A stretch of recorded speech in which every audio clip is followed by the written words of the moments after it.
Season 2, episode number 33. The first time that I caught him in a lie.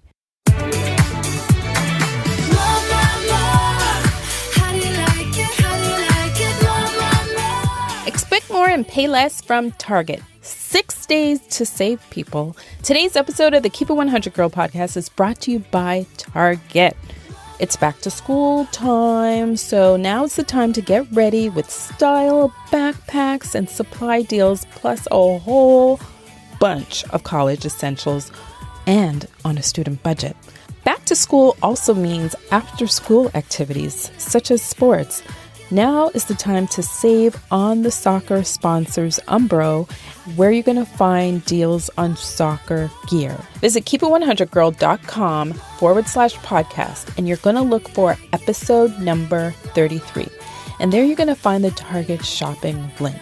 You could also access it on your phone. And what you're going to do is look for that purple Apple podcast icon, and you're going to search for the Keep It 100 Girl show and look in the show notes for that Target shopping link.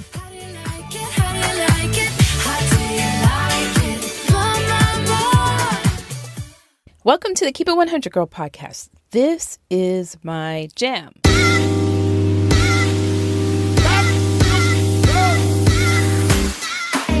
I love doing the show, discovering 50 Shades of Cray Cray with all of you, which pretty much says what we're thinking but not saying out loud until we meet Nina. But my episodes are directed to the uninformed girl and guy, right? I like to have that positive influence on all of you who are interested in keeping it 100 in their lives, meaning you are ready to keep the conversation real and true with no filters, no fluff, and no boundaries. But here's the clincher. I want to help people who want to learn how to do it with confidence, because I celebrate embarrassment every time, and I want you to get over it.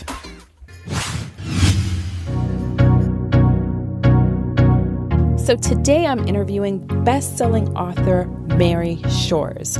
Her book, Conscious Communications, is your guide to creating a life centered around alignment. So whether it's aligning your dreams and your desires, this book, through the use and impact of words, learning how to utilize the right ones, to unleash and unlock that God-given talent, your power to create your new reality, whether it's a career, entrepreneurship, a relationship. Mary went from the unthinkable, and you're going to learn about this today, tragedy to a victorious life, and teaches us all how to channel that energy and to do the same for ourselves.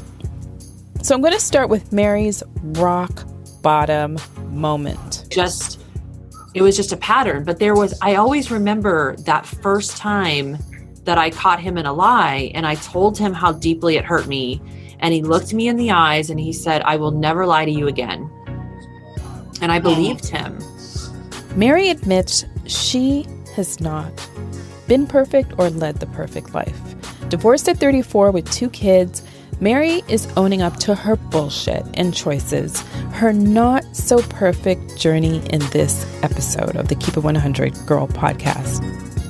No one ever told her when she was growing up, the person that you marry is the most important decision you will ever make in your life. She didn't understand then what she certainly understands now, is that people are either liars or they're not. But I'm going to let her explain that fully. So, Mary, are you ready to keep it 100? Yeah, Nina, I am so ready to keep it 100. This, and I'm honored really, but this is the first time Mary is fully opening up about her past marriage and upbringing and the connection that both had to the choices that she made in her life. So in this next clip, Mary talks about her road to divorce. But the truth is that my divorce in my life was truly my biggest breakdown moments that I've ever had. I met my ex-husband when I was very young, probably 22 or 23. We met like just in a local restaurant at the bar. I was sitting there eating lunch and he was ordering his lunch. And I just kind of felt something when I met him. Like I knew I was very attracted to him. My ex-husband is extremely handsome, 6'2", just, beautiful blue eyes, really well built. So I was very attracted to him. And we started a relationship that escalated pretty quickly. And as a lot of people in their young 20s do, we were engaged within 3 months. And Whoa. yeah, well, this was 1997. People did that back then. We really, we got on with life. We were married. We were young. I was starting my business. He was working construction. And I think that right away, I was too naive to recognize that our lives were going in two different directions. So what I mean by that is like his career path was going to be very different than my career path, because I was into like being an entrepreneur and starting a business and really growing an empire, where he was really interested in like staying at the same place. That didn't cause us too many problems though. And we actually had a pretty decent marriage.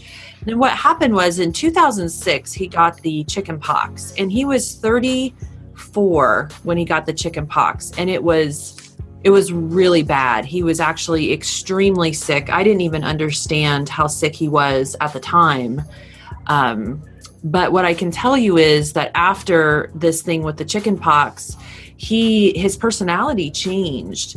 He went from a person who was like home every day, playing with our kids, making dinner, really just being that backbone of my life, to being this person who just yelled and screamed and reacted at almost everything, became extremely unreasonable and stopped coming home at night.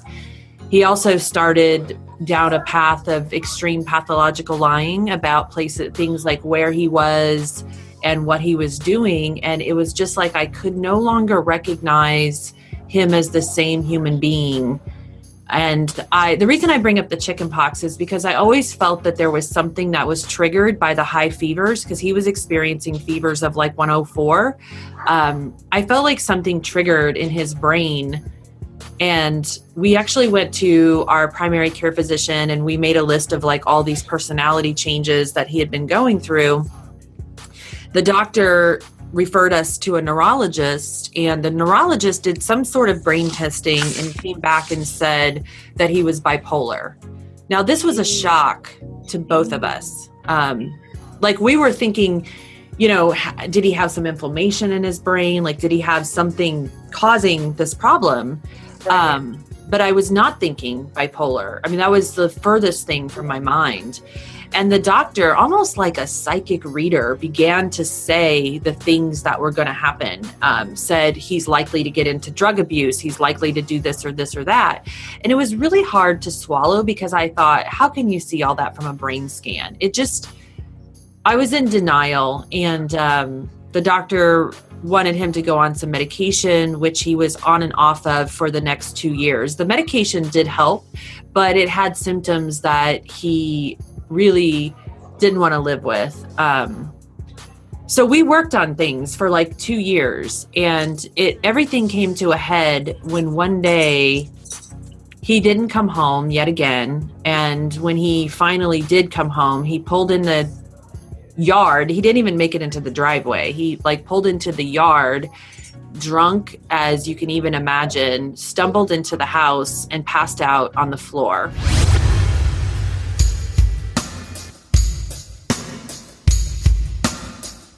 And I don't know what made me do it, but I grabbed his wallet, and I didn't typically do that because I'd always trusted him. But in the last few months, there'd been behaviors, obviously like not coming home at night is going to make a woman wonder what he's up to. Right. And I knew he was having problems, but I didn't think it was something I couldn't trust him about. So anyway, I don't know what made me do it, but I got into his wallet, which is not a boundary that I'd ever crossed before. And when I did that, I went through it, and all I found was an email address, which was his name, which I won't say, but his name at hotmail.com. Mm-hmm. And I thought, well, that's odd, because we sort of had this understanding that we wouldn't have any like hidden email addresses from each other. Mm. You're supposed to trust your husband. Isn't that what you, wifey, are supposed to do?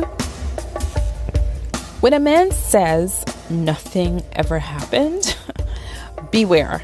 I mean, that's every wife's or girlfriend's worst nightmare that is about to come true. So in this next segment, Mary talks about the events leading up to her heartbreak and admits the most embarrassing moments that took place. And so right away, I'm like, what is this email? Right. And I went to the computer and I like put in the email, and I didn't know the password. I tried to like wake him up to get the password, and he was all like, F you, bitch, stuff kind of, it was just ugly. And so this is what I did, Nina. What did you do? It was probably 2 a.m. He was passed out on the floor. I took his wallet, his keys, his cell phone, all his credit cards. I took the computer. I loaded it up in the truck. He had a pickup truck. I put my bicycle in the truck, and I drove away. Like, I don't even know what I was thinking. Because I just gathered everything, and I just left.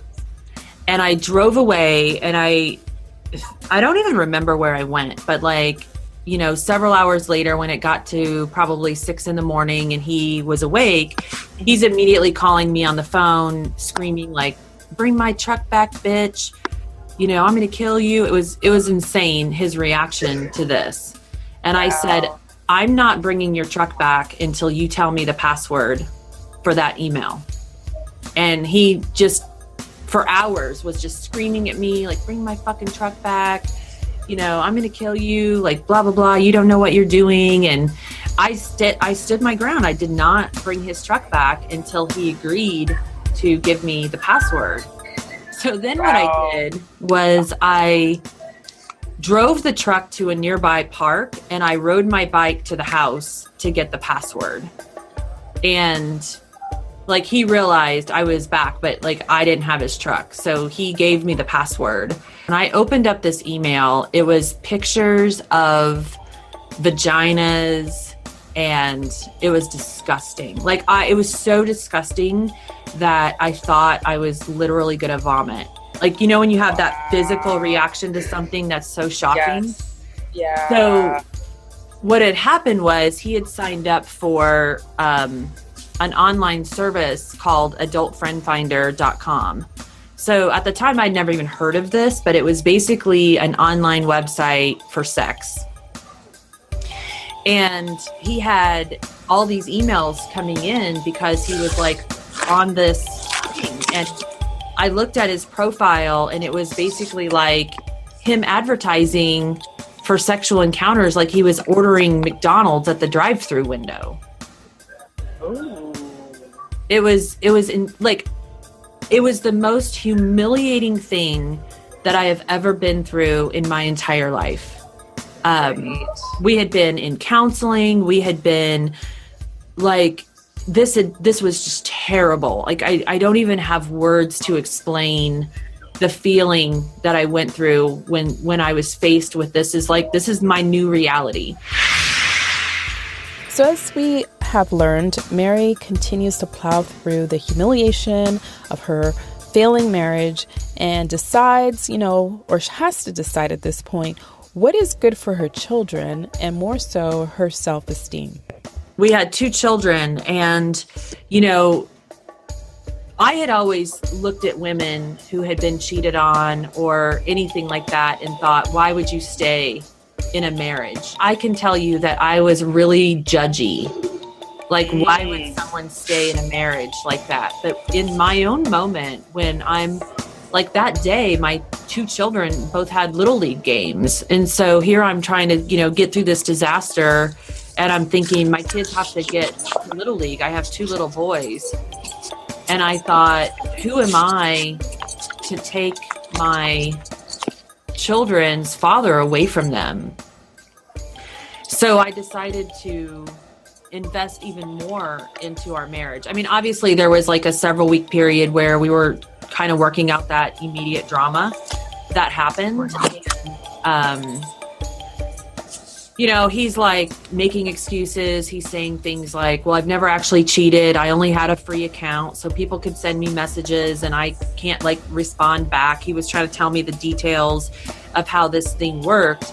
And he's like, he's so stupid because the reason he couldn't sign up for the actual like paid service was because it would go on the credit card, right?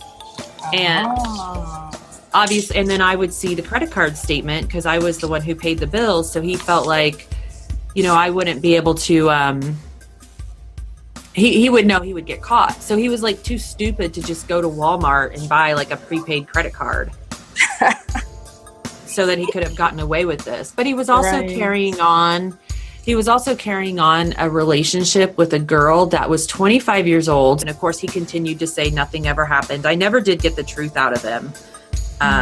We went to more counseling. He went to a therapist that specialized in sex addiction. Right. And basically he had an addiction to masturbation. He was just going through this like, so it was weird because he wasn't interested per se in like a sexual relationship with me, but he was more interested in masturbating. And I hate to say that, but that's like really what happened. And I'm not a frumpy dumpy person. I mean, I was somebody that I'm 5'10", in perfect shape. Right. You know, you consider yourself attractive. It was mental, but I couldn't see that or understand that at the time. So my inner esteem was just crushed. And so after 2 more years, it was time for the divorce to happen. So that was in 2008. And the divorce was just a crazy, crazy mess. But it took me 2 years to decide to divorce him, mostly because I did not want to take my children. I didn't want to take my children's father from them. Also, I really loved him, you know, but what I found was that I couldn't get past certain things and I couldn't trust him.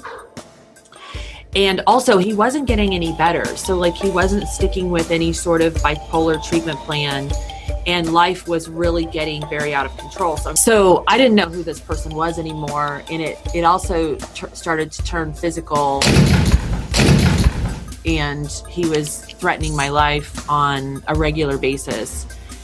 He was punching holes in the wall. He was just out of control and I had to get him out of the house. Right. Looking back, my first like admission of the part I had to play in this is that, you know, no one ever told me when I was growing up that the person that you marry is the most important decision you will ever make in your life.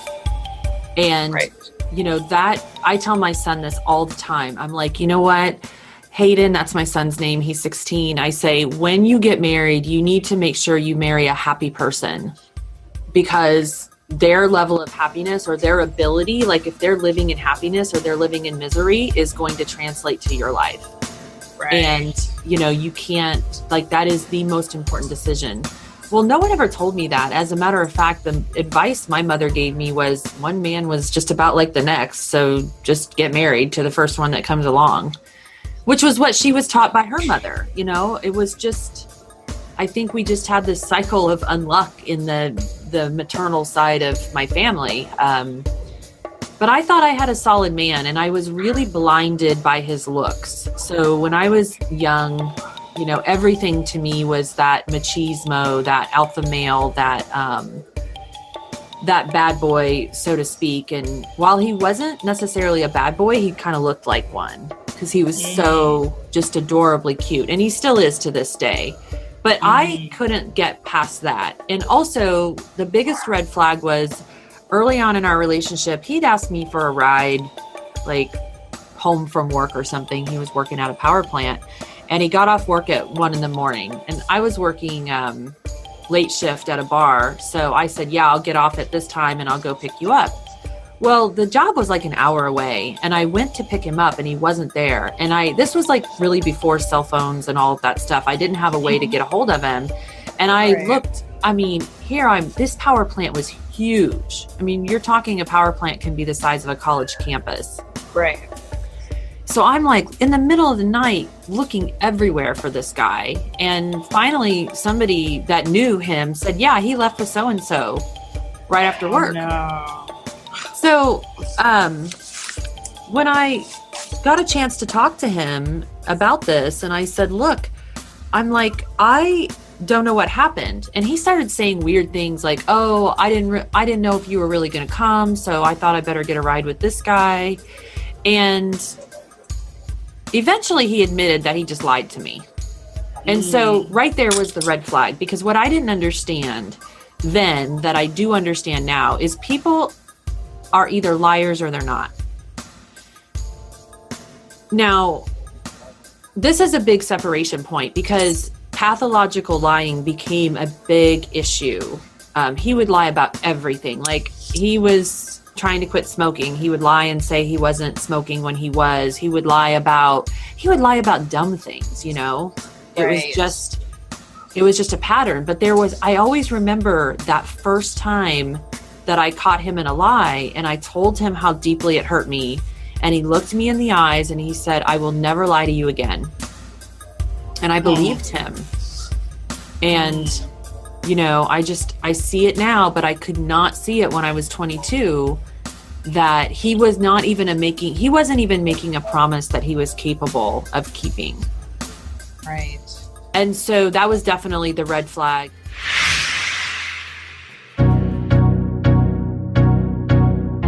The list.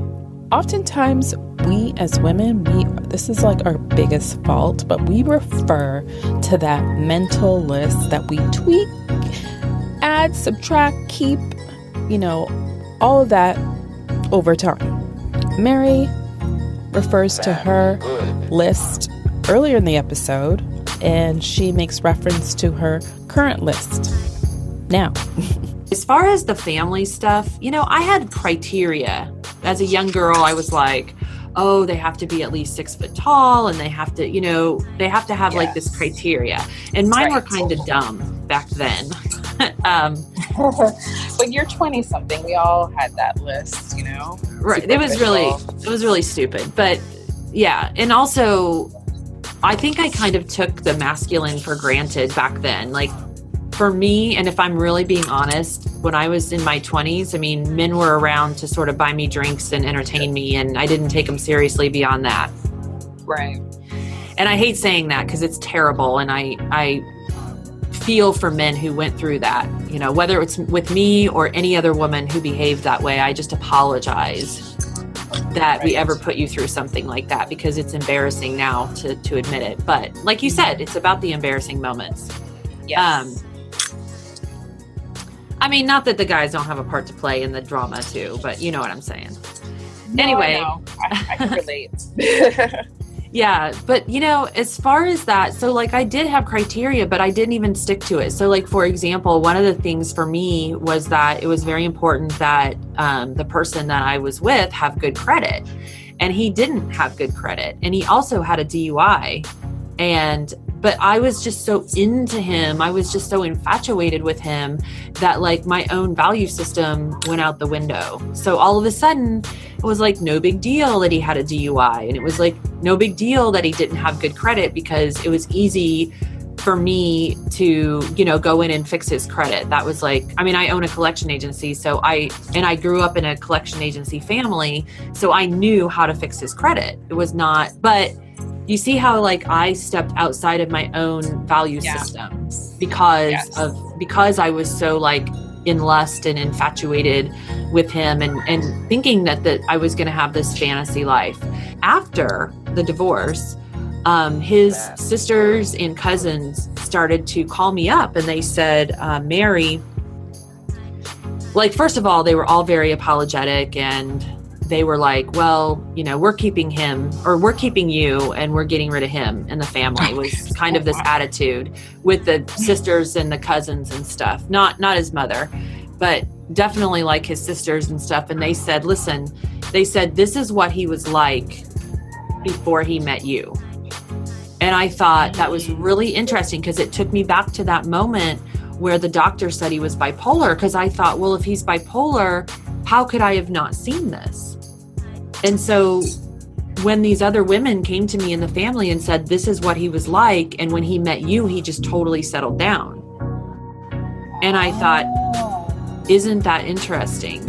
So this is an existing problem. It was an existing problem, and I was completely blind to it. No one in his family, and why would they? You know, why would someone in his family tell me that? People thought I was a good influence on him, and they were happy that we were together. They were happy that we got married. And, you know, it's been 10 years now, and he's still in that cycle of drinking and drugs, and just,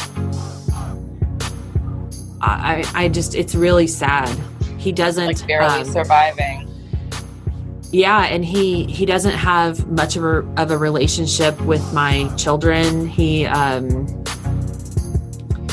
really does his best to try to get them to hate me. And with one of them, so one of my sons is special needs. He's on the autism spectrum. He's got Asperger's. And so he tends to be influenced by his father. My other son, who's 16, now, when he was younger, he was influenced by his father, but now that he's older, he's kind of in the mindset to say, yeah, Dad, she's the one who does everything for us. You do nothing. And yeah, so you don't know what you're talking about. So he's finally of that age where he can speak up on my behalf. Right. But you know, he also still loves and respects his father. And in kind of this way of like, you know, my father is teaching me what not to do in life. Right. And he's the firstborn, right? So there's that. No, he's connection. 16. My other one is 17. Okay. They're only a year apart. Right. So you have 3 sons? 2 and a daughter. Well, so I had a daughter. Actually, that's another story. I had a daughter from a previous relationship, but she passed away when she was a year and a half.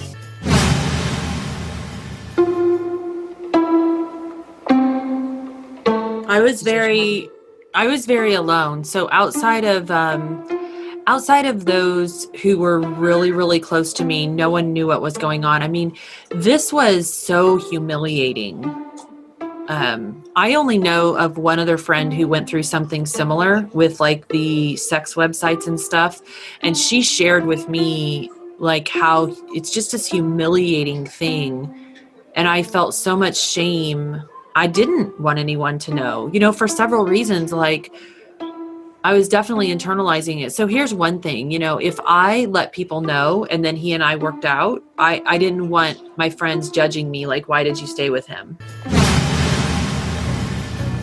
I was running a business and I really had a professional image that was very important to me, especially in my 30s. That was, my career was climbing fast, and I just didn't want, I live in a small town. I didn't want word to get spread around to my clients or anything like that. Right. And how about now? Because your listeners, your audience, your clients are going to hear your story. Is it different now that you're older and you're just like at that point in life where either you accept me or you don't, or too bad, I don't care? Well, I would say that I've never shared this level of detail. Like people know that I went through a divorce. People know that there was situation, but they don't know the details of it. Yeah. And it's in my book. So the conscious communications, a lot of the divorce stuff and the recovery of it is in my book. But even after the divorce, I mean, I went through a 2-year breakdown after the breakup of my marriage where I couldn't work. I was unfunctionable. Completely 100% unfunctionable, and digging myself out.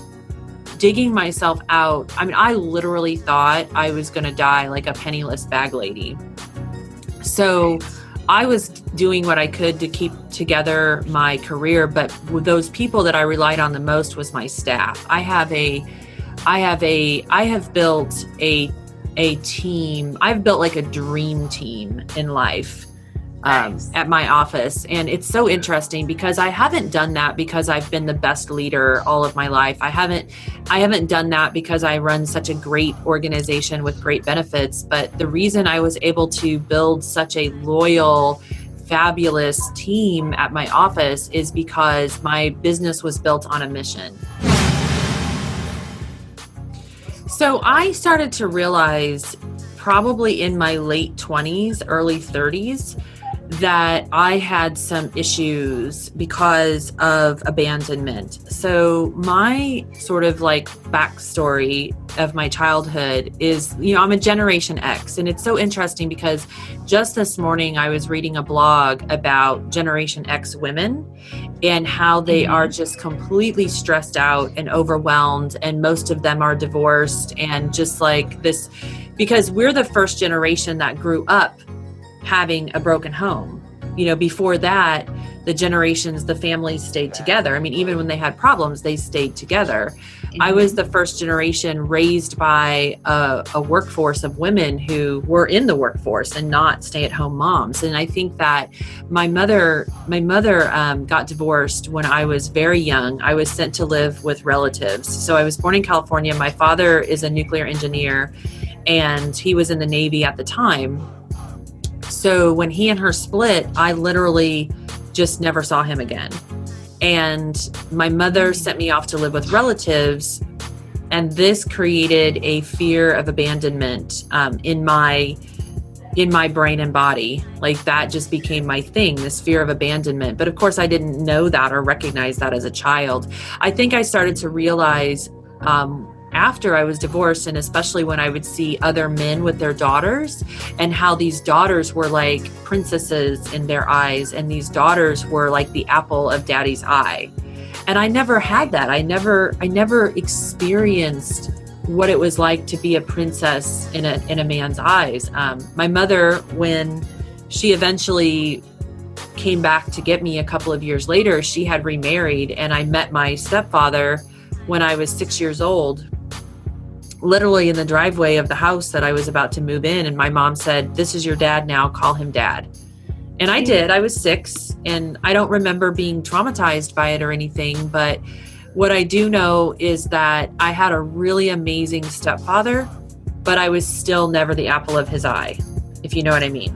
Yes. I mean, so it's not a complaint. It's just not the same bond as other daughters have with their fathers. He's an amazing man, and I'm really grateful that he was in my life, because a lot of what I'm able to do today is because of having a strong rock in the family.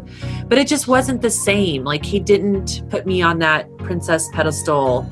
And so I think that that definitely affected me. And it also affected my ability to choose a man who would also see me as an apple in his eye.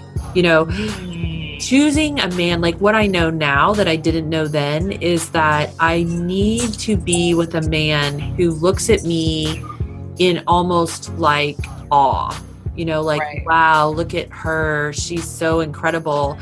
And I need to be with a man that I can respect and admire for what he's doing and what he's about. But it took me a long time to understand that, because what I was doing was I was dating people even after my divorce that they looked at me in awe of what I was doing, but they also resented me for it at the same time.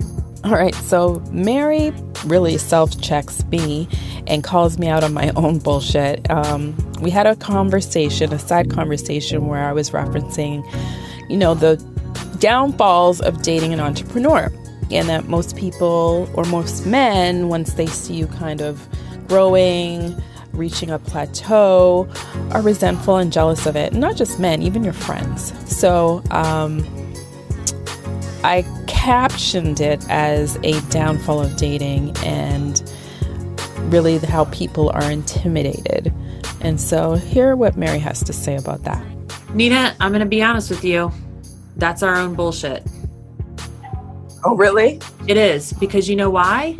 It's because we choose men that are going to do that to us.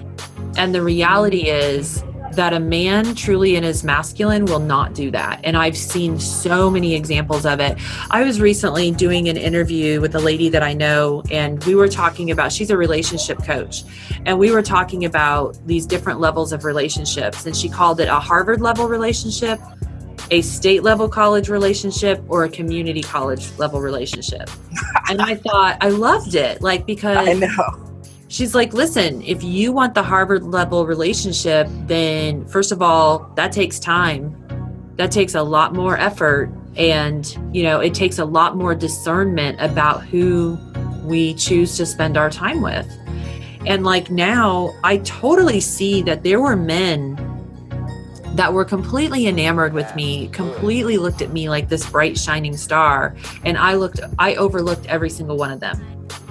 And I continued to choose the exciting bad boy. Yeah. You know what I'm saying? Yes. So one thing Mary said in our conversation that really caught my ear is that fixer profile personality. If you've heard my past episode, which is episode number 74, Is She a Fixer? So this is where women have an unhealthy wish to fix others, especially when it comes to relationships. And being or attracting partners that are seen as someone who needs fixing. Sounds like you wanted to fix, and then it gets to a point where you're overwhelmed because you can't fix. You could put a Band-Aid on it, but what's broken is broken. I definitely think that I would always, and this is still true, like I just see the good in people. So, okay. Like with my ex-husband, I just only saw the good in him. In my book, I talk about this yoga term. It's called avidya. So it's ancient Sanskrit, and avidya means lens of perception. And it's like this: when you're seeing things not as they are, but there's three levels of this. So there's like, you can see things through rose-colored glasses, meaning everything is always better than it really is. But you could also see things as worse than it is. So that I call that seeing things through mud-colored glasses, when you're just seeing everything worse than what it is. But vidya means true knowledge. That means seeing things as they are. And think about the decisions you make and how it's different if you are seeing the world or a person or a relationship or a work situation or whatever, if you're seeing that as better than it is, then you're betting on potential. You're living in a fantasy that is not real. And eventually that fantasy bubble will burst. Right. And so, but on the opposite end of things, if you're seeing things worse than what they are, then you're not following opportunities. You're probably not getting vulnerable and uncomfortable enough to really do anything. These are people that are just have a negative mindset.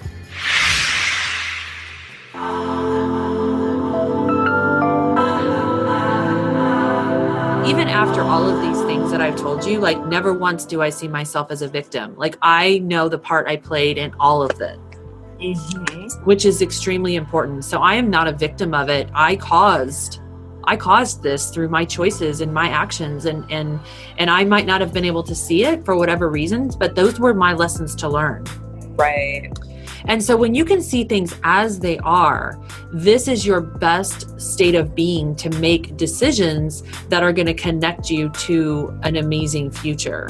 And so, I am grateful for all of the things that I went through, because I'm able to, like I've shared them in my book, I share them with other women, and I do everything I can to help people see like these are the really important things in life. I asked Mary, what does she want to speak into existence based on how her life path has gone? And basically, at this point in time in her 40s, what is it that she wants to overcome? Oh, I love this question, because I have an entire chapter in my book dedicated to exactly what you're talking about. So I just started developing what I'm calling my core four. And my core four is my 4 areas of focus in life. So, and it changes, they don't have to stay the same all the time. And it's different than a goal because it's more of what you focus on. So Right. you have a goal in mind, but your focus is really what's important because that's what makes your goals happen. So Right. what I'm speaking into existence is my 100% full healing in life of mind, body, spirit, to be whole and to be healed and to be just like taking my broken heart and putting it back together so that it shines like a diamond with millions of facets. So all of those broken pieces come together in a million facets of just beautiful shining light. I am definitely speaking that into existence. I'm also speaking into existence that my brand and my book and my speaking creates a ripple effect, as it already has, but continues to grow this ripple effect where I am at the forefront of waking people up to the reality that we are in control of our own lives, and where they can imagine a life where they are doing work that they love, that's aligned, their work is aligned with their values, and they're living each day knowing that they are 100% in control. And also speaking into existence the amazing relationship with both of my children, that they are happy and healthy and pursuing their goals, getting into college, getting their driver's license, going into that next phase of life, just as like the beautiful men and masculine way that they are meant to be. And finally, speaking into existence, my last core four, that my business just grows and expands this year with all kinds of industry involvement, making a difference, living our mission, and always attracting the most amazing clients and staff possible. I've not been perfect. I mean, it's difficult to be in that position as a mother, to talk up their father when he's really like not a good dude. But what I've done was I put my children in other disciplines and leadership programs. So one of the best things ever was I put them through a Taekwondo program. So just through our local community, and they, throughout their middle school years, especially, they were heavily involved and became black belts, and they were receiving good messages through these leaders at the Taekwondo. Also for my younger son, my 16-year-old son, I put him in Tony Robbins' Global Youth Leadership Summit. I guess I felt like what I did was look at what's missing and ask myself, how can I plant the seeds of mindset in their minds without having their father. One of the things that people said to me right after my divorce was like, don't date. And I hated that advice because I mean, looking back, I realize this now. I was 34 at the time when I was getting my divorce, but I'm 44 now. And I mean, it's not something that's easy to admit, but I didn't really know how to not be in a relationship because I had been in a relationship since I was like 15 years old. And so it's only now that I'm taking time just to be completely with myself, where I don't feel like I have to have a date on a Saturday night, or I don't have to have that person to travel with. And when I invested more in myself and my own personal development journey, that's when everything started happening. I feel like we live in a time where we always want these like instant transformations. Like speaking of Tony Robbins, like you go to a weekend workshop and it's like, oh, you're going to have a transformation in a weekend. And the truth is that true transformation happens in the smallest of pivots over a long period of time. And my own path, my own journey was not a graceful one, but I came out on the other side as a best-selling author, a CEO, a national public speaker. And like, I'm so grateful that I'm in a position and have a platform that I can teach that to other people. I think we're all destined to hit a low in our life at one point. And when I refer to this low, I call it a rock bottom low. We all have that rock bottom moment as we go through different periods of our lives. but I almost feel like the universe is calling or self-checking ourselves to really humble us for a minute. Whether it's just to stay put or realize, okay, how am I going to pivot out of this situation that I'm in to become a better person and excel from there? Or maybe it's just me time. It's so true. And if you just take one step in a new direction, and this has been what I have noticed, it's like the universe will meet you halfway. You just take that one step in the direction that you're supposed to go, and things will line up for you to help you out. It's been incredible. I also want to invite, if my story resonates with anyone in the audience, please go on Amazon, check out Conscious Communications by Mary Shores. Just read the description. Whenever it's a book, I swear, if you just read the description and the reviews, you'll know whether that book is for you or not. And if you want to get to know me more, you are all welcome to join my Facebook group called Fearless Ambition, and check me out all over social media and my website, which is maryshores.com.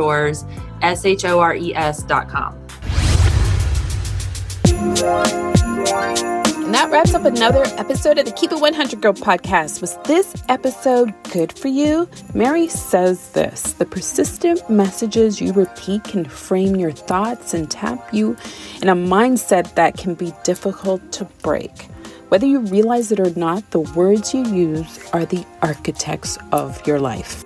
So I say this to say, choose your words wisely and speak things into existence.